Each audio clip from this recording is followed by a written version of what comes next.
እና አግሪጳ ምንም ፍርድ አልሰጠም። ምክንያቱም ጳውሎስም ደግሞ እኔ አሁን በዚህ ስፍራ ላይ ሳይሆን ወደሚቀጥለው ወይ ወደ ቄሳር እንድላክ ጻፉልኝ እና ተቃበለ ሰጠው።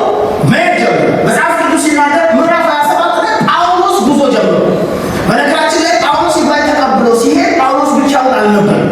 ሌሎች እስረኞች ከጳውሎስ ጋር ነበሩ። በተለያየ ምክንያት የታሰሩ ሰዎች አብረው ነበሩና መርከብ ላይ ሁሉም እስረኞች ታጭቀው ገብተው ጉዞ ጀመሩ ይላል እግዚአብሔር ቃል ምዕራፍ 27 ላይ። ከዛ በኋላ ግን እየሄዱ እያለ አንድ ነገር መሆን ጀመረ ይላል እግዚአብሔር ቃል። ከባድ የሆነ አውራቂስ የተባለው ነፋስ ተነሳ። በነገራችን ላይ አውራቂስ የሚባለው ነፋስ ሲነሳ ይሄ እንደሚነሳ ማናቸውም አያውቁም። ግን የሚገርማችሁ ጳውሎስ እግዚአብሔር ሰው ስለሆነ ሰምቲንግ እንዳለ በዛ ጉዞ ውስጥ የሆነ ሊፈጠር ያለ ነገር እንዳለ በዛ ጉዞ ውስጥ ጳውሎስ ገብቶታል። ትዝ ካላችሁ ነው ይሄ ጉዞ ደስ አይልም፣ ጥሩ ነገር እየተሰማኝ አይደለም ብሎ ሲናገር አልቀበልም ማለት ሰው።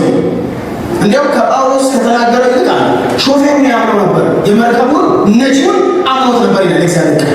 ታውቃላችሁ አንዳንድ ጊዜ እግዚአብሔር የሆነ ቦታ ትደርሳላችሁ ብሏችሁ በመንገድ የሆነ የተሰማችሁ ነገር ካለ ዝም አትበሉ፣ ጸልዩ። እግዚአብሔር ነገሩን ይለውጠዋል።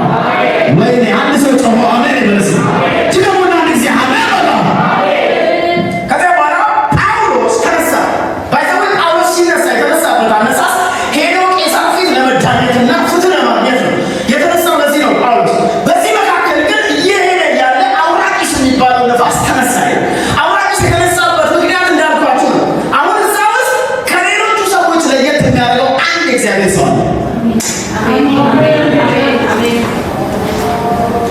ያ ማህበር የተነሳው ባይዘው ለስለሎቹ እንዳይመስላችሁ ይሄ እግዚአብሔር ሰው እግዚአብሔር ወደ ነገረው ነገር እንዳይደርስ ለማስቆም ሊያስቆም የተነሳው እግዚአብሔር ይቆምበታል።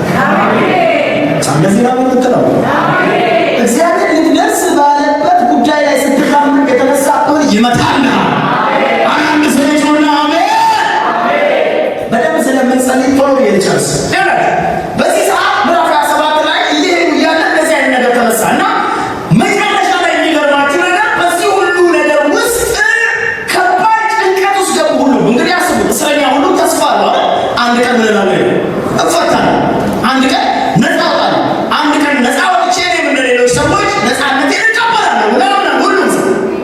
ሁሉም ተጨንቀዋል። ይፈን 14 ቀን ምግብ አልበሉም። እኔ ታሪክን አሳጥሬ ልናገር 14 ቀን አልበሉም። ጳውሎስ እንደዚህ ያለ እናንተ ሰዎች አለ እባካችሁ ምግብ ብሉ፣ እግዚአብሔር አንድ ነገር ተናግሮኛል። ሃሌሉያ።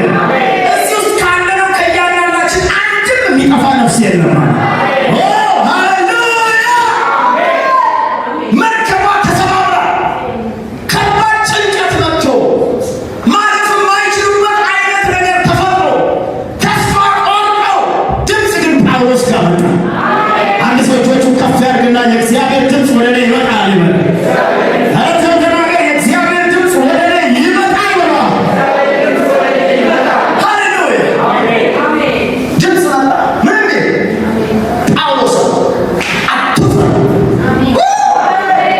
አንተ አብረውም ያሉ ሰዎች አንዳችሁ አትሞቱ፣ ትደርሳላችሁ አላቸው። እጆቻችሁ ከፍ አድርጉና እደርሳለሁ በሏል። ከዚያ በኋላ መጽሐፍ እንደዚህ ነው። ጳውሎስ ድምፅ ሲሰማ ተረጋጋ። የሚገርማችሁ በመጨረሻ እንደምንም ብለው በስብርባሪ በምናምን ምዕራፉ ተዘጋ ማለት ደረሱ፣ ወደ ደሴቷ አረፉ ማለት ነው። ምዕራፍ 28 ላይ ያነበብኩላችሁ ቃል በዘመን የሐዋርያት ሥራ የመጨረሻ ምዕራፍ ነው 28። እስቲ እጆቻችሁ ከፍ አድርጉ በኢየሱስ። ይሄ ምሽት ለነገሮቻችሁ መጨረሻ ነው። ምዕራፍ 28 የሐዋርያት ሥራ መጽሐፍ መዝጊያ ነው ያልኳችሁ እኮ ነው። ነገራችሁ በኢየሱስ ይተደምላችሁ። የሚዘጋበት ምዕራፍ ይሁን። የትኛውም በሕይወታችሁ የተነሳ ሰይፍ የሚቆምበት ምሽት ይሁን። በኢየሱስ ስም ይሁንላችሁ። ምዕራፍ 27 ተዘጋና ምዕራፍ 28 ተጀመረ። ምዕራፍ 28 ሲጀምር ደስ የሚል ቃል ነው የሚናገረው። በደህና ከደረስን በኋላ አሜን። አንዳንድ የሚያናውጥ ነገር መጥቶ እኮ ከደረስን ደስ ይላል። በህይወት የሆነ ነገር ያልፍና ልክ ጉዳዩ ሲያልቅ ልክ እንደዚህ አይነት ነገር ነው። ምዕራፍ 28 ቢጀምረው በደህና ከደረስን በኋላ ነው። ይገርማችሁ በዛ ሁሉ ማዕበል ወጀብ ጭንቀት ውስጥ